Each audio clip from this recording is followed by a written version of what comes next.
will today be pondering the love of wisdom. We are joined by Mary Margaret's mother, Meg Floyd, her father, Arthur Barbee, her grandparents, John and Sue Ladson, as well as several friends. Let's offer a kind welcome to them all. Mary Margaret came to prep in the 4th grade.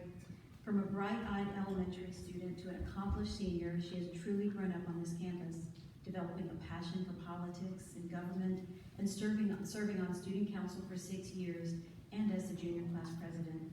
She continues to serve her classmates this year as secretary and treasurer. Mary Margaret balances politics with scholarship, service, athletics, and fun.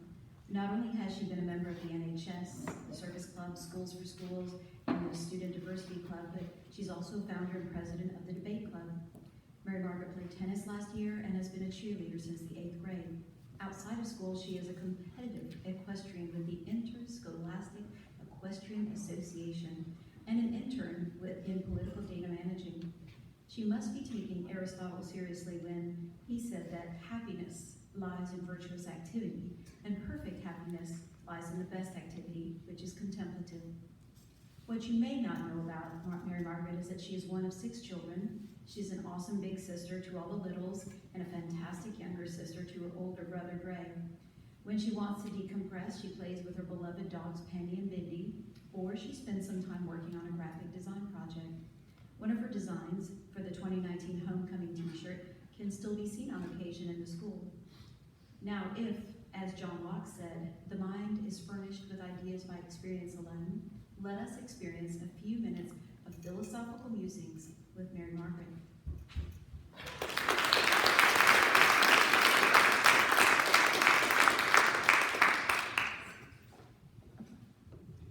Thank you, Ms. Crawford, for that lovely introduction and for being the best advisor I could ask for these past few years.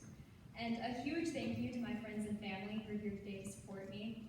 And of course, a very big thank you to my teachers and classmates who have supported me along the way. Imagine a trolley car is barreling down the tracks and headed toward 5 people.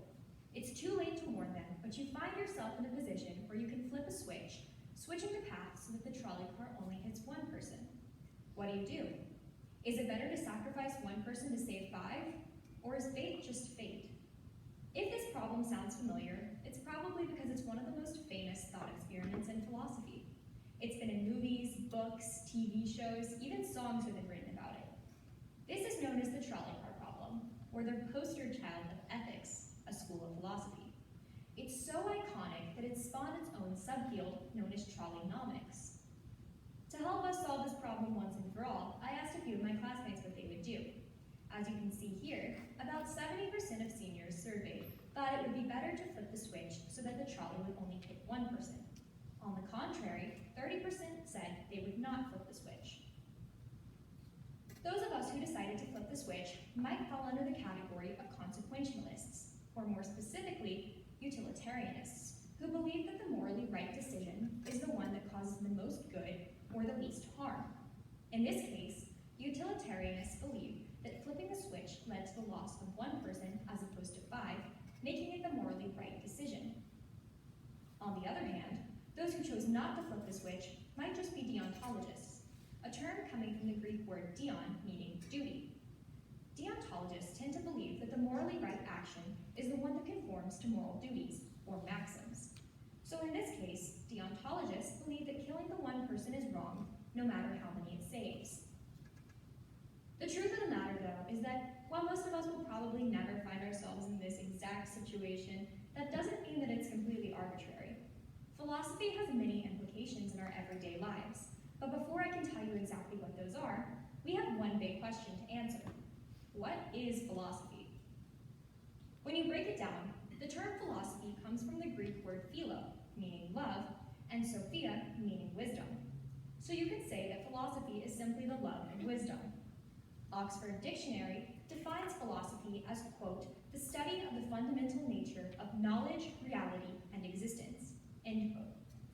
I like to think of philosophy as simply thinking and theorizing about the world in which we live, or simply put, thinking about thinking. However, philosophy is a broad term with many fields and subfields, so here's a diagram I like to call the philosophy. which shows some of the branches of philosophy, including logic, ethics, metaphysics, epistemology, political philosophy, and aesthetics. Today, I'm going to be focusing on 3 of those branches, starting with ethics. I introduced you to the ethics branch through the trolley car problem, where we discussed ethics and morals. But what's the difference? Ethics are what society says are good and bad. It's the commonly agreed upon things that we've collectively labeled as right and wrong. Morals are your own guiding principles and personal beliefs regarding what you believe is right and wrong. Let's use the story of Goldilocks and the 3 bears. You've probably all heard of the little girl Goldilocks who got lost in the woods when she happened upon a stranger's house and walked right in. She was hungry, so she ate the porridge. She was tired, so she sat down in the living room where she broke the chair. She was still tired, so she went up to the bedroom and slept in the bed. While her own morals told her that this was just right, ethics might tell us that by walking into a stranger's home, eating their food, breaking their furniture, and sleeping in their bed, she was just wrong. Whether consciously or not, we've all dealt with ethical conundrums before. At Augusta Prep, our honor code dictates our ethics. I will not lie, cheat, steal, nor tolerate such behavior by my fellow students. Say you found out that your best friend stole a bag of chips from concessions. It's only 50 cents, and your own morals tell you that it's really not that big a deal. However, the ethics of our honor code tell you that stealing is wrong, and you now have to decide whether you should let it slide or turn in your friend. At its core, the philosophical study of ethics examines right and wrong. Also known as moral philosophy, this field is devoted to the idea of something being morally good or bad, right or wrong. How do we label an action as right or wrong? Well, that's a little less simple. We have already explored deontology and consequentialism through the trolley car problem. These are just 2 ways to look at this challenge through the lens of normative ethics. Many of us know Prep's motto, esse quam videre, meaning to be rather than to seem, but what is it we're trying to be? Well, that's exactly what many ethical philosophers strive to answer. They dedicate themselves to dividing human actions into morally right and morally wrong. As we've already discovered, right and wrong are not the easiest things to classify. Where I see one situation as right, you may see it as wrong. It gets even more complicated when you look at the fact that someone could be ethical, but not particularly moral by your own personal standards.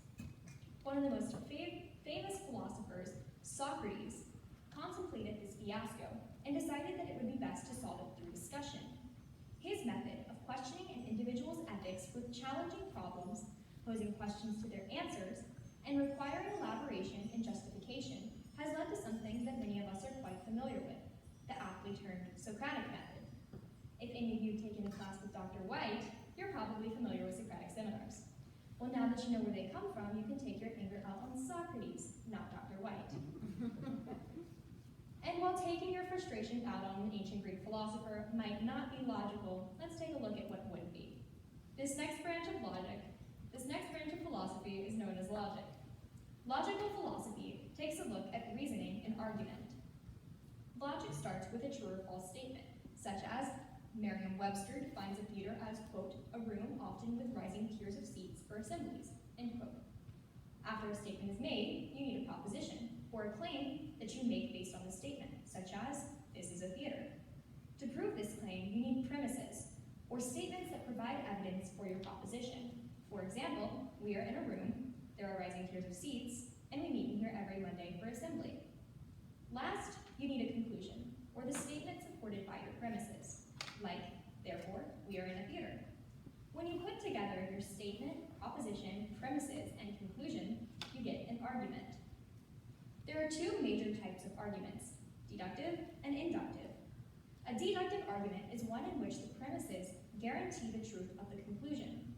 Deductive argument relies on broader examples to support a specific conclusion. An inductive argument is one in which the truth of the premises gives reason to believe that a conclusion is true, but doesn't necessarily guarantee it. An inductive argument typically uses specific examples to support a broader conclusion. Political philosophy explores how we cohabitate with each other and how we should organize society. As one of the oldest fields of philosophy, as well as the foundation of political science, political philosophy explores the fundamentals of governance. liberty, justice, laws, property, morals, leaders. What role do these play in our society, and how should they be involved? From Thomas Hobbes to Machiavelli, philosophers throughout history have tried to answer this question. Many ancient Greek philosophers, like Plato and Aristotle, explored what an ideal society should look like. Plato told us that before we can determine what the roles of these concepts should be, we must first look at what they truly mean. When we talk about justice, we need to decide what justice actually is. To do this, Plato used a method known as conceptual analysis. If I were to mention to you, for example, a pen, you would probably know what I'm talking about. We've all used a pen before, yet if I were to ask you to picture a pen in your head, chances are we probably would not all picture the same pen. This same thought process can be applied to political thinking. Most of us probably agree that in an ideal society, there should be justice. However, what justice means to me might not be the same thing that justice means to you. In his work, On Truth and Lie in a Non-Moral Sense, Friedrich Nietzsche writes, quote, "We think we know something about the things themselves when we speak of trees, colors, snow, and flowers. Yet we possess only metaphors of the things, which in no way correspond to the original essences." End quote. While philosophy may seem like a thing of the past, the truth is it's just as much, if not more, relevant in today's fast-paced world. With new developments like self-driving cars, experiments like the trolley car problem become reality. When you're driving a car, you have to make hundreds of quick decisions using ethics and morals to consider not only yourself, but the many, many other people on the road as well. But what about when there's no driver? It's not like you can just teach a Tesla to have morals. They rely on artificial intelligence, or AI, and have to face real-life versions of the trolley problem.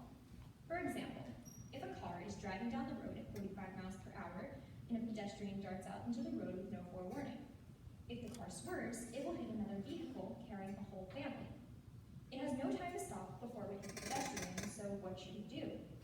These are the kind of lose-lose situations with no real right answer, but are still incredibly important to consider. As long as we still live in a world where there are decisions to make, ethics will matter. As long as we have to back up those decisions, we're going to need logic. And as long as we live in a society, political philosophy will be important. When the first human being gained consciousness and they asked themselves the first question, philosophy was born. It's been with us since the beginning and will be with us until the end. It helps us not only understand what the world around us is, but why it is what it is. History explains to us what happened in the past. Math and science help us understand why those things happened. But philosophy asked us the questions in the first place. And so, to not only the senior class, but to everyone here, as you head off into the next stage of your life, don't be afraid to ask questions. You don't just have to take things at face value. Don't only ask what something is, but also ask why.